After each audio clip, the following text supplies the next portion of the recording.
As we start, we know that things right now have been rapidly developing since March 1st.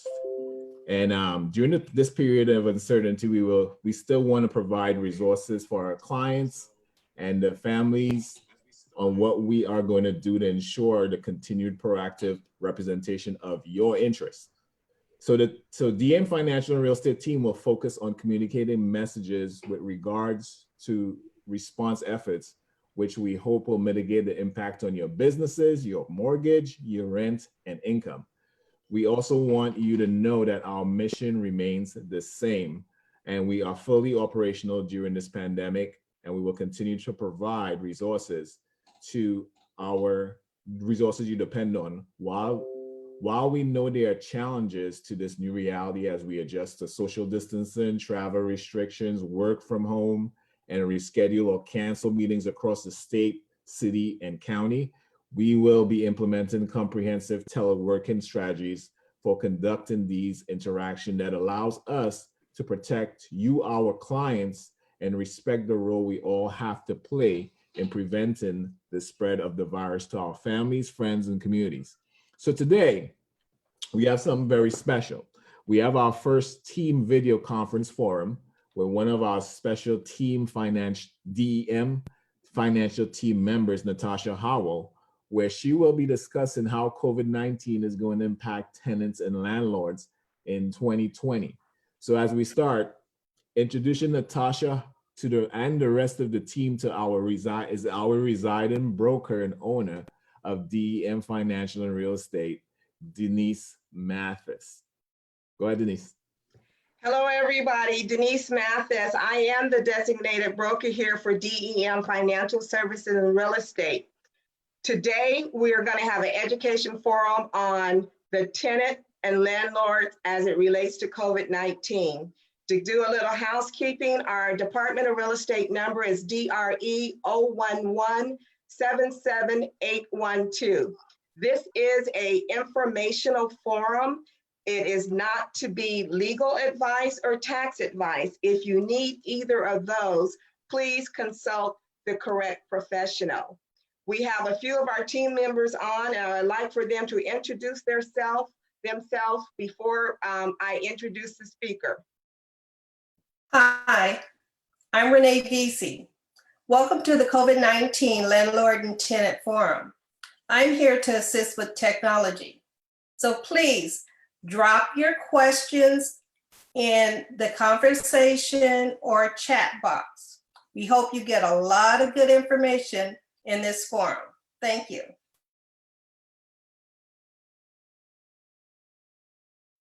Hi, I'm Angelica Wallace, and I have been a licensed real estate agent for the past 15 years, and I'm here to assist.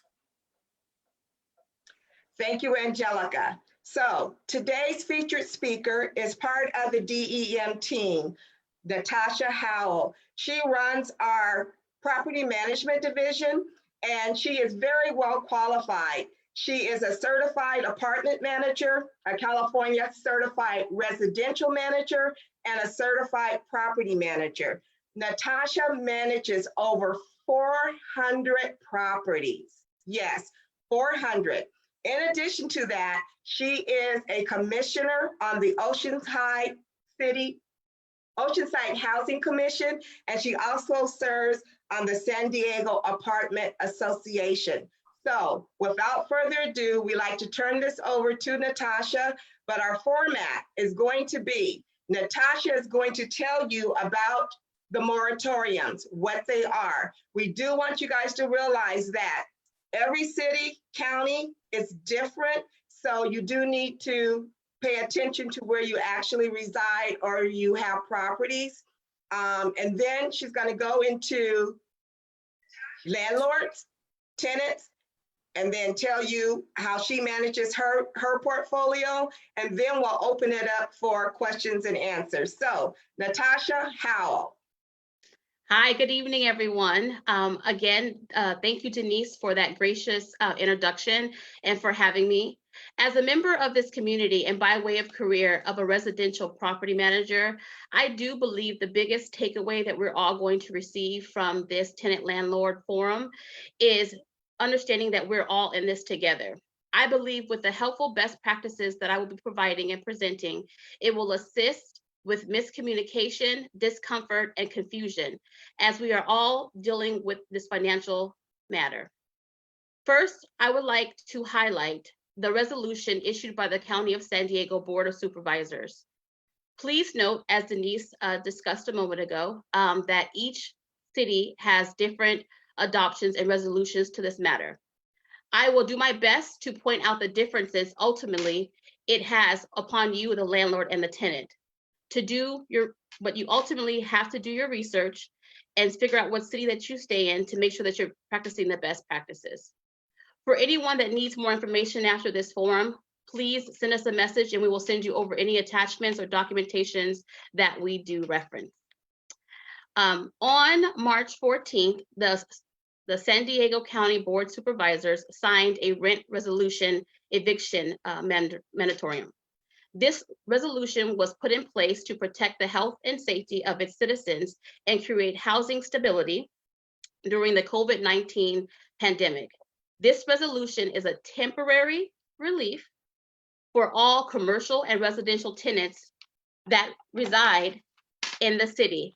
This resolution will take effect immediately, and it will begin providing relief to tenants that have rent that's going to be due April 1st, 2020. So April 1st, everyone's going to be falling up under these resolutions. So the first thing to the resolution is that the county defines financial impact due to COVID-19 as substantial decrease in household or businesses income, substantial out-of-pocket medical expenses. For the purpose of this resolution, notice must be given in writing and delivered as defined in the contract per the tenant and the landlord. If there is no lease present, the notice must be delivered by mail or email to the landlord. Within 2 weeks of providing the written notice, the landlord must respond, and the tenant also must provide documentation as it relates to their needs. If the tenant does not provide the proper documentation or the financial documents that the landlord is asking of, which can include bank statements, tax returns, or letter from the employer, then the tenant will not fall under the COVID-19 relief. So what we need to do is make sure that we provide those documents. Okay, so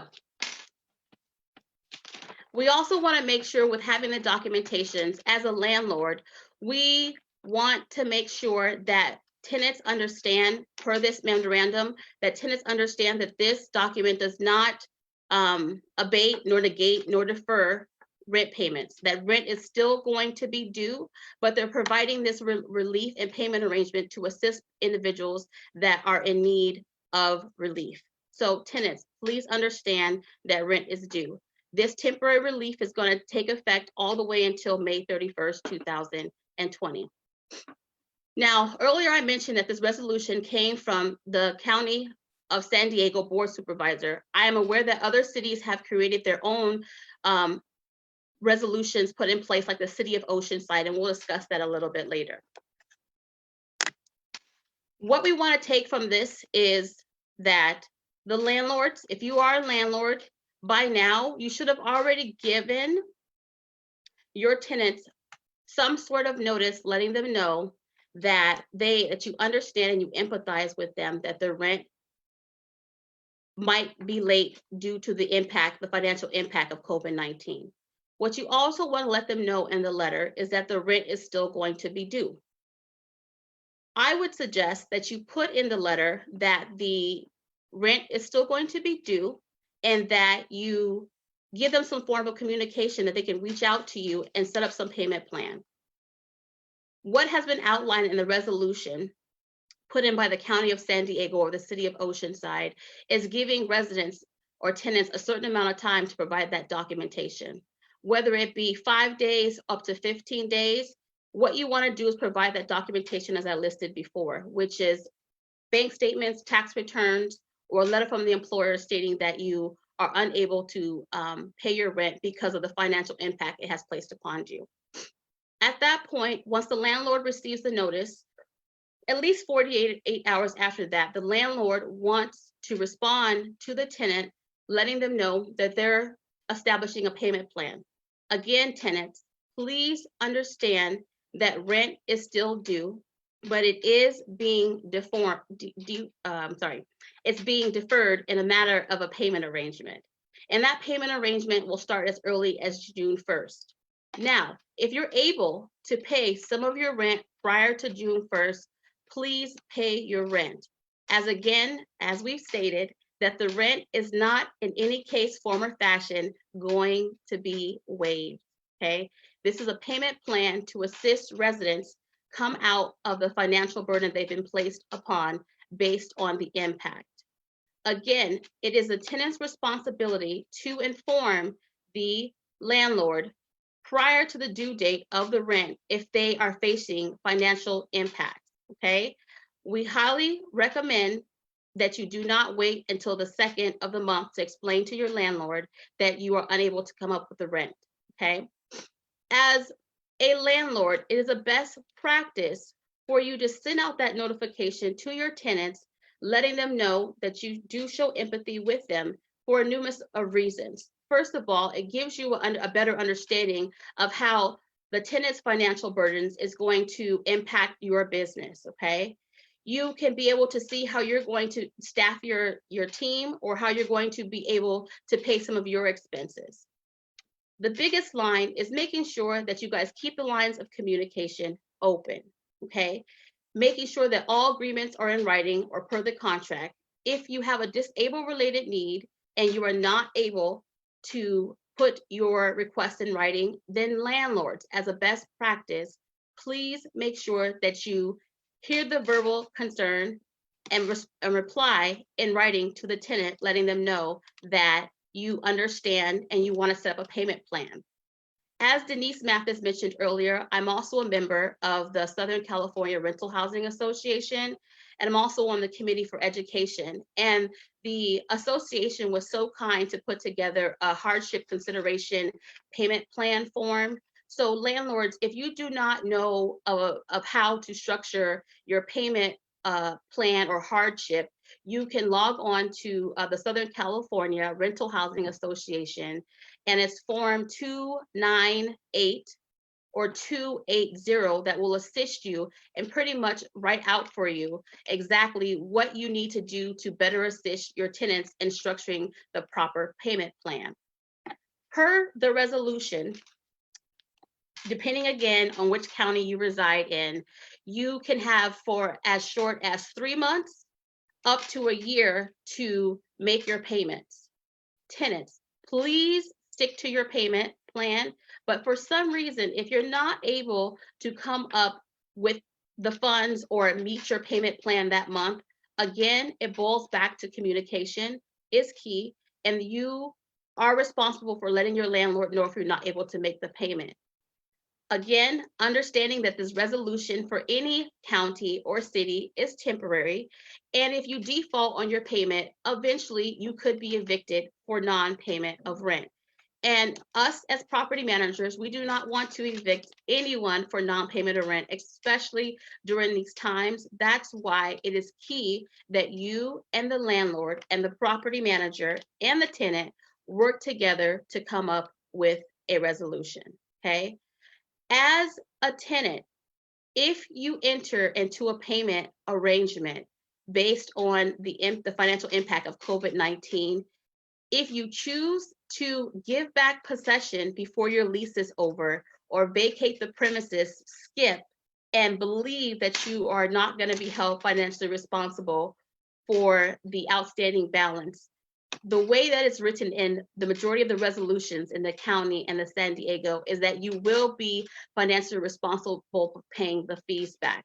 So at the end of this all is that you really want to make sure is that you have good communication with your landlord and letting them know how the COVID-19 has impacted you financially. Draft up something in writing, deliver it the way that you're supposed to deliver it, and start making your payments based on the contract. Because again, landlords do not want to evict tenants, and we want to make sure that we're able to make sure that everyone has a home. So if anyone has any questions, I would love to start answering them. Thank you, Natasha. The takeaways that I'm taking away from this is, one, be proactive and communicate with your landlord, okay? Landlords are responsive and they will work with you.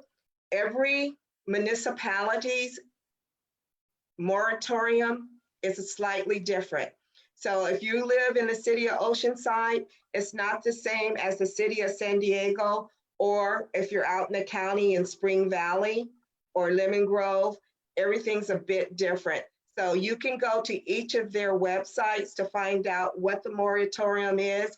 And the most restrictive moratorium is the one that works. So if the state of California said something, but the city of San Diego said something more restrictive, then the city of San Diego would basically trump everything else. So if you have any questions, please type them into the chat box and we will ask questions of Natasha and the other team members. And let's see if we have any. Clinton, do you see any questions? Yes, I want to let everybody know who is on Facebook Live and doing the watch party. If you have questions, type it in. I can't see it, but the other team members will be able to see those questions. So, so if you all have questions, go ahead and type it in Facebook Live or comments, and the other team members are going to be able to see it. Okay, let's check to see if we have anybody out there on Facebook. Can we have a like or a wave just to know that we have somebody watching out there? We're here for your questions. We have, maybe 20 more minutes scheduled before we go with our loved ones. So anybody with any questions? Natasha. We have a couple of people watching right now. We have Mike Thornton is watching. We have Rhonda Warthall, Mike Tier. But I have a question, and this is a very common question. Everybody seems to be a little bit concerned and on edge about it. Is if they were to become unemployed or be laid off, how would it work if they're not able to pay their full rent during that time of unemployment? And what are some of the avenues how do they go about applying for that process and trying to get that waiver of rent from the landlord? That's a great question, Clinton. So, we're getting calls daily in regards to certain situations as such.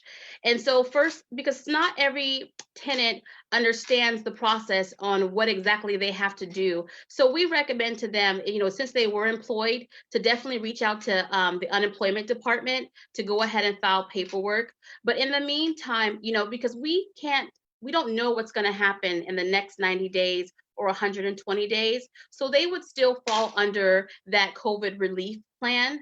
And, some kind of way, because they're going to go ahead and they're going to sign that written agreement, they're going to figure out how to make their payments. Now, if they sign that plan and they realize, you know what, I'm not going to have a job in the next 120 days or even longer than that, and they're going to want to go ahead and break their lease. Well, that really depends on where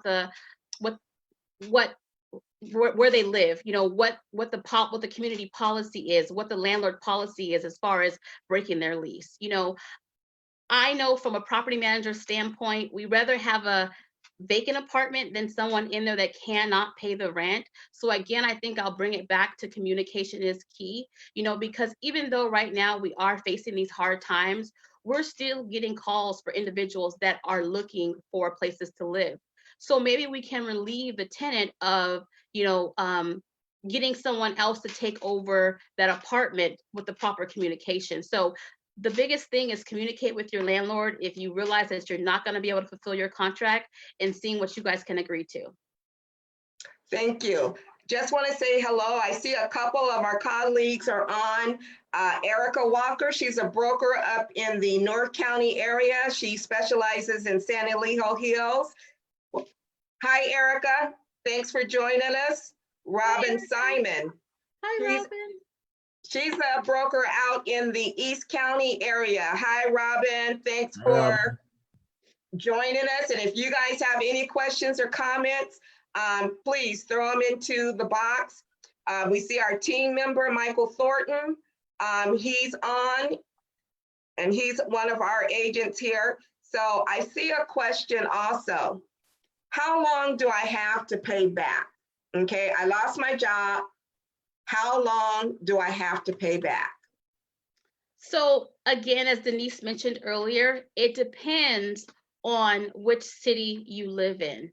So depending on the city that you live in, you can have from 3 months effective June 1st, or you can have 6 months. I know as a property manager, in our industry, what we're working on is trying to figure out the best payment plan that not only works for our clients, but as well as the tenant. So I've seen payment plans that are coming across the board for tenants for as long as the duration of their lease. But again, it goes back to what city you live in, because some cities have stated that the tenant has 3 months to pay it back. And then if for some reason they can't pay it back within 3 months, then they need to again start the process over by communicating and writing to the landlord that they need another payment arrangement. And then they need to also provide additional documentation of why they cannot pay it. And then they're going to be given 4 months.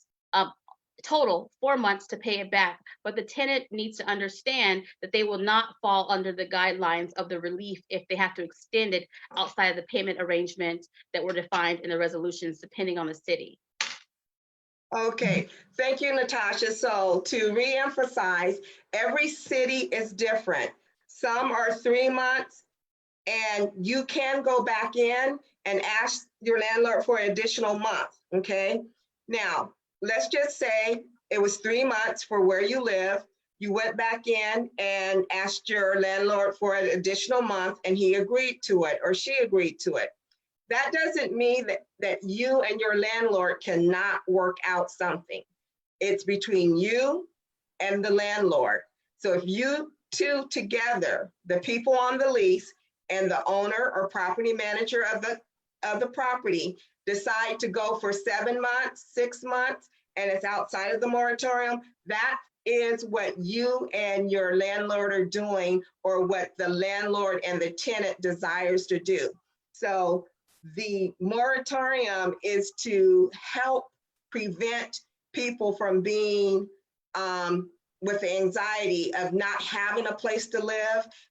It's guidelines, but know that communication is key, and you can take and work with your landlord, and it's between the two of you to work together. Okay, I see another question here that came in. Hi, cousin Bridget. She's all the way down in Florida. Hey, sister, thanks for coming on. How does this affect my credit if I'm not able to pay? That's a great question. So I haven't seen any language that says that that the landlord can apply this to your credit, but as a good practice for a landlord, you want to actually have that be defined in the payment arrangement, that by coming up with this payment plan, it does not affect your credit. Because we're all going through this, it's a pandemic, and we want to make sure that we empathize with our residents. So by having incentivized payment plans, from our industry standpoint, we do not intend to have this affect your credit unless you default on the payment arrangement that you have outlined with us. I think the best practice for that, again, is speaking with your individual landlords, because every landlord has the option to do what they choose as it relates to that, and what the city says. So you want to make sure that you speak to them, but whatever it is, you want to make sure that you have it in writing. Thank you. To answer Erica Walker's question, you can go to the city of San Diego and the county of San Diego, Oceanside, and pull up their resolutions, and it will tell you exactly how long each community is giving for the moratorium. Another thing too to remember is that things change. What's good today is not tomorrow, and we continue to have updates. So always check the different sources of communication and see, go direct to the source. If you're in the city, go to the city's website, click on the link, and they will have updates to their resolution. If you're a county person, go there, or whatever municipality is there. So I see another question. This is from a property owner. And basically they're saying that if my tenant doesn't pay my rent, I can't pay my mortgage. What am I to do? That's another great question. From what I've been reading, as it relates to mortgages, again, I'm on the other side, is, and maybe Denise, you can piggyback on this one, is that you should reach out to your lenders as it relates to your financial situation as a landlord and see what they're willing to work out with you. I would think that is the best practice.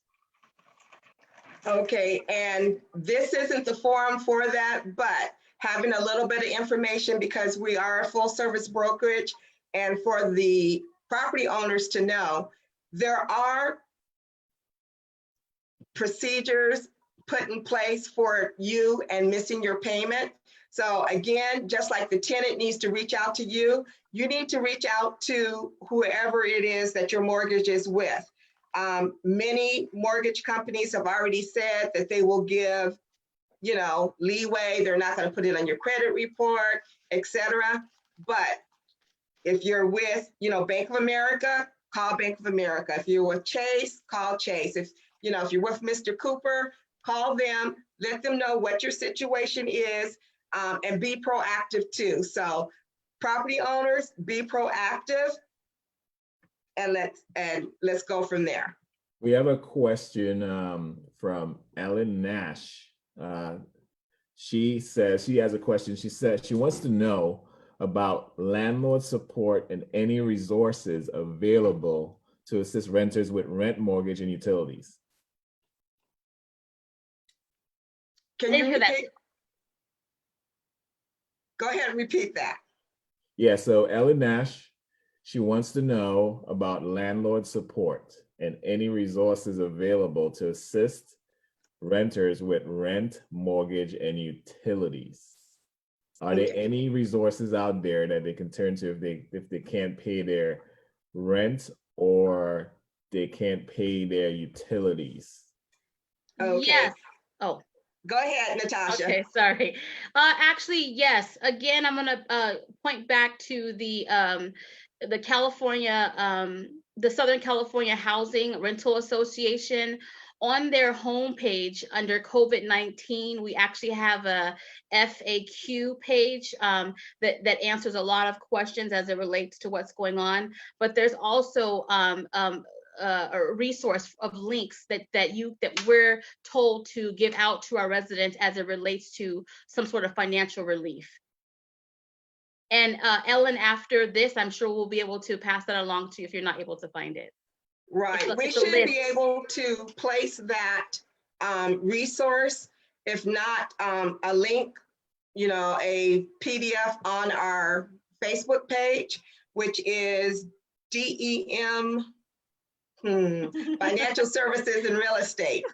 Okay, at DEM Financial, that's what it is. So we will get that placed out there. Also, Ellen, I know who you are.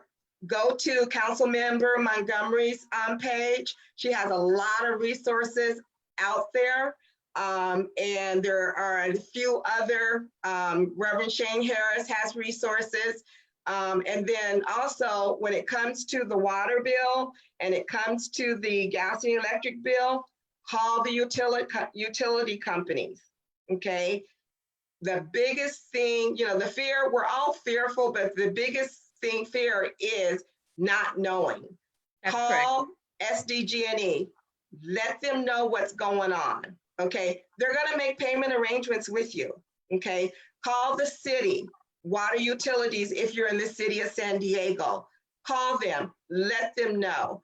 If you're in a community that does private trash pickup, just call them, let them know they're going to work out something with you. So, Denise, and also, I just want to let everybody know that this is something that's unprecedented in our history. So things are going to be changing. Just today, they extended the stay in place and shelter in place, and also the social distancing procedures till April 30th.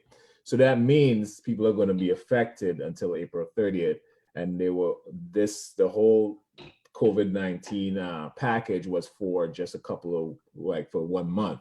So they're going to have to come up with more plans and more policies and more help to really help people out moving forward. So just keep in mind, we're going to try to keep you all updated, but a lot of this information here is something where we're limited in what we know at this point. So as I said, we will be moving forward. We'll be holding more of these to actually get you more information as they come out.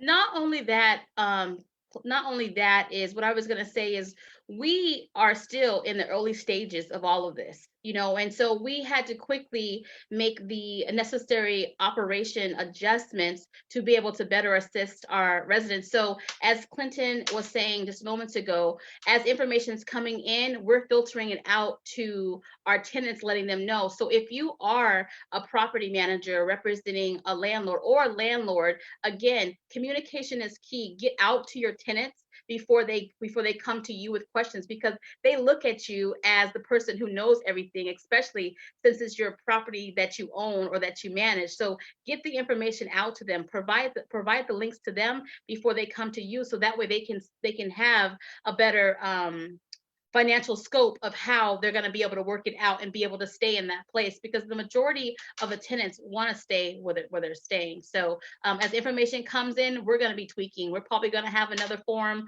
on tenant landlord in the next month or so, because things might change. So it's just, well, at least after May 31st. So stay tuned. Thanks, Natasha. Again, I hope you heard, landlords do not like changing tenants. Don't be scared. Reach out to the landlord. Communication is key. We want to say hello to Patrick Turner. He's probably in Texas. That's the Baja lobster guy. We also see that, who else is on the line? Oh, my hairdresser's on the line. Oh my gosh. Nancy Figueroa, she's on the line. Hello, William. Deborah Bowie, she's on the line. Thank you for watching. You guys go ahead and put in your messages or your questions. We'll try to answer them. We have Juan Lashley, the mortgage guy. He's called on from Sacramento. And Ed Smith Jr., Smitty, Mr. Smitty is watching. He is a wealth of knowledge and he can chime in on this. And then I see John Jeffrey. So you guys go ahead. We have a few minutes left. We'll answer your questions and we'll hear from our team members as to what we can do. Hi, Don. You're on the line. All escrows closed. Oh, I have a message. Okay, Reverend McCrae out of Long Beach. I will send you that information that you requested because you are in Long Beach. So it's totally different. So I will send that to you via email.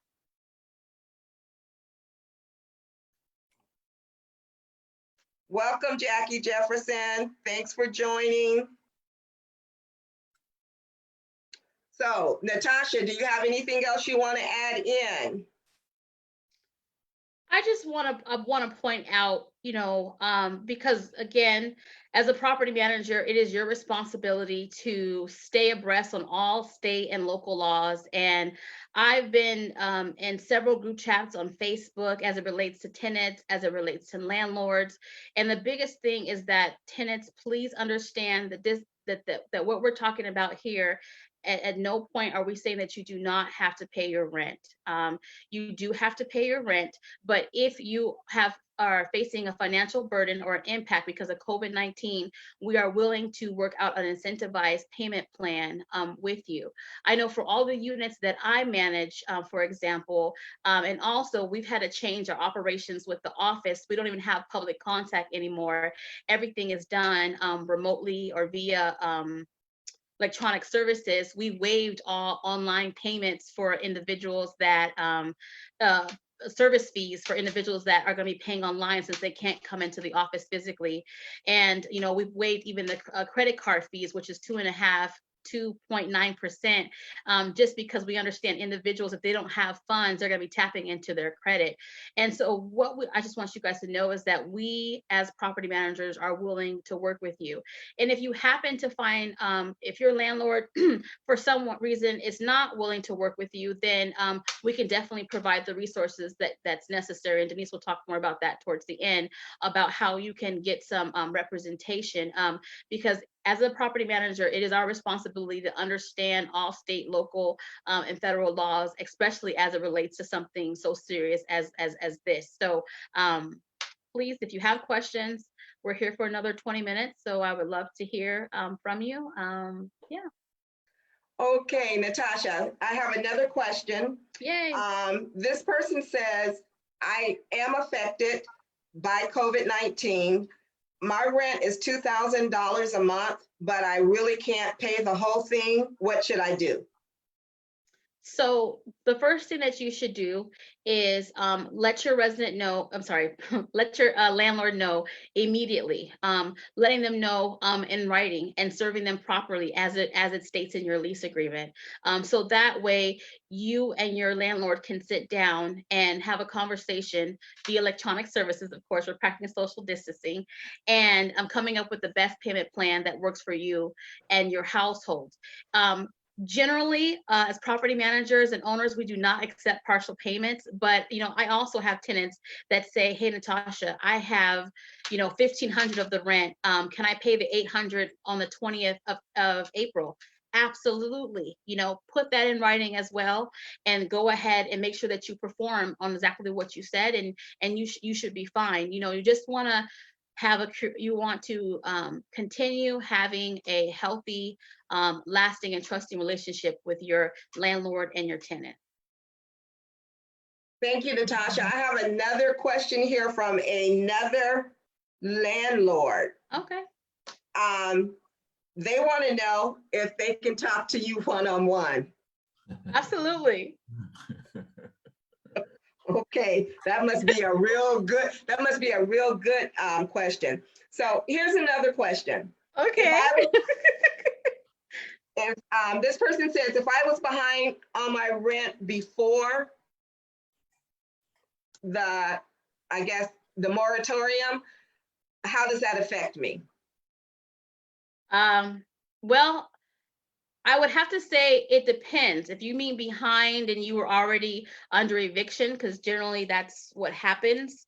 I'm not sure if the landlord has filed for the eviction, but as many of you might know, or if you don't know, all courts are frozen from operations until the middle of April, I believe. So I would say that it really depends on where your file is or where your account status is. But again, what I have read is that if you can provide documentation that you've been affected by this pandemic of a COVID-19, you can also get some relief. But again, it boils down to where your file is at the moment, and your account with your landlord. Thank you, Natasha. Let's see if we have any more questions out there before we end this. Hello, Michael Taylor, all the way back from the DC area. Okay, any more questions? Okay, I don't see any more questions. I guess we can go into a wrap up. Natasha, if you just want to give some of your best practices, and then if there's anything else that the other team members might want to chime in that they want the people to know, and then we're out of here. Okay, thank you, Denise.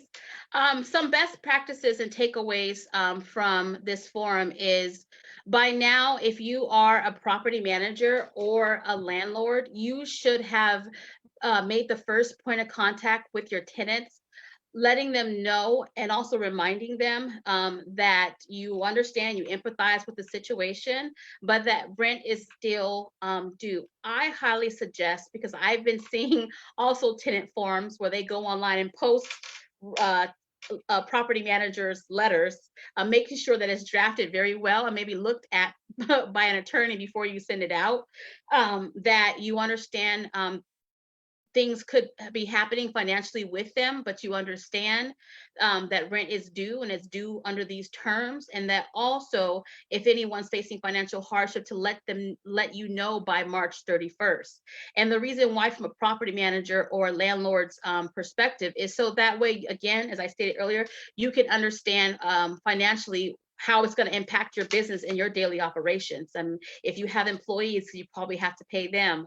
If you have expenses, you just want to see how it's going to impact you. So I would say that from a property manager's standpoint, and also double back and look and see which city your property exists in, and figure out what exactly the fine-tooth details are as far as how much payment arrangements, as far as months go, you have to give the tenant, or even if you have to waive the late fees when you make a payment arrangement, or are you going to make that your responsibility, or has the city deemed it already being waived? You know, those things you have to work out. And if anyone has any questions, we could go over that offline, depending on what city you're in. As far as a tenant goes, we understand as property managers that you're going through a financial situation. Again, some of us are renters ourselves, so we understand, but it does not help anyone if we cannot speak to each other in an adult-like manner when we're explaining to you our processes. Some tenants, just due to lack of knowledge, they think that rent is going to be waived, and that's just not the case at all. It's actually just a deferred payment plan to better assist you to get back on your feet. And if that's not something that you're able to do, then you should still keep in communication with your landlord, of course in writing, and letting them know and see what works out best. So, and I think that if both parties can do that together, then we're going to get through this, and we're going to be stronger than ever. So Thanks, Natasha. Before we go to anyone else, I don't know if this was covered or not, but what if you go into an agreement to pay and then you move? What happens? Yes. So again, you know, if you sign that payment arrangement, you bounded by those terms and conditions. And if you do happen to move out, then you are going to be held responsible for those for that payment, for that outstanding balance. Now, the smart thing to do is, and the best practice is, to communicate with your landlord if you're not able to catch back up. And like I was explaining earlier, there is still a demand for rentals at the moment. Maybe the landlord can find someone to relieve you of the remaining months on your contract. As far as the payment arrangement, you're probably still going to owe that, you know, depending on, you know, who your landlord is. So. Thank you. Okay, Angelica, do you have any words of encouragement before we go off the airways?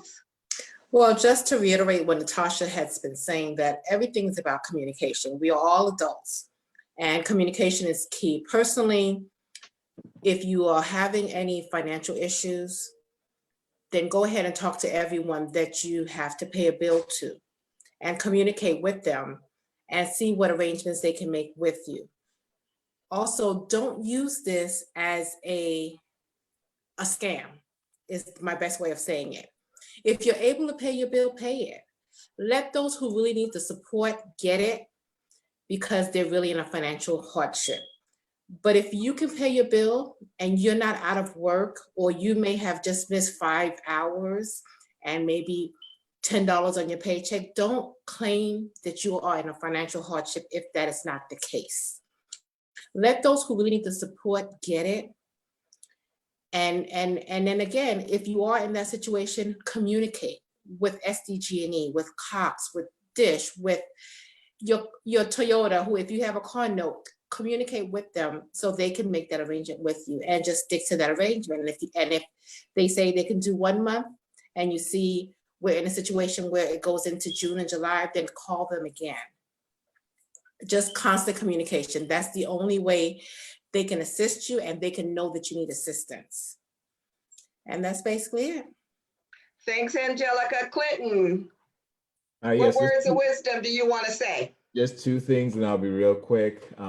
Yeah, one thing is that we realized that the information coming now hasn't been fluid, hasn't been coordinated much. So just to piggyback off what Angelica said, go directly, if you want to find out about unemployment and benefits, go to unemployment, Department of Labor. You want to find out about taxes, go to taxes. I think listening to the information that's out there that's coming down, each individual department will have its own relief package for specific situations. Secondly, as a team and as a group, we want to make ourselves available for anyone who's going through anything right now. We know there's a lot of uncertainty and anxiety out there, but one of the things we don't want to encourage you to do is to live in fear and go through this by yourself. We reach out to us, just like all our clients. We've been trying to reach out to all our clients and see how we can help you all out. We want to be there and present for you during this time, and point you in the right direction and where you can get the help. And that's pretty much it. Thanks, Clinton. And we're about to close. We want to let you guys know that we don't just sell homes, we change lives. We're here before and after the transaction. The most important thing is to communicate. For all the tenants, know that the rent is not going away. It's just delayed and you still have to pay. Your landlord probably has a mortgage payment to make, and they're feeling the hurt just like you. If you follow us on Facebook, on our Facebook business page, or you can follow any of us on our personal page, we will continually to update as things happen. Remember, things change. What's good today may not be what's there tomorrow. And the biggest thing out there is to communicate. Not only communicate with your landlord, communicate with the other people, communicate with your utility companies, communicate with your landlords, communicate with your mortgage company, communicate. Last, we just want to say is to stay safe, practice social distancing, and pick up the phone, call someone you haven't talked to in a while during this time that we have, and just check on each other. We can get through this together. And if you have any questions, need some resources, we may not have it, but we'll go out and locate a resource to refer you to. Again, thank you guys all. Team DEM is signing off.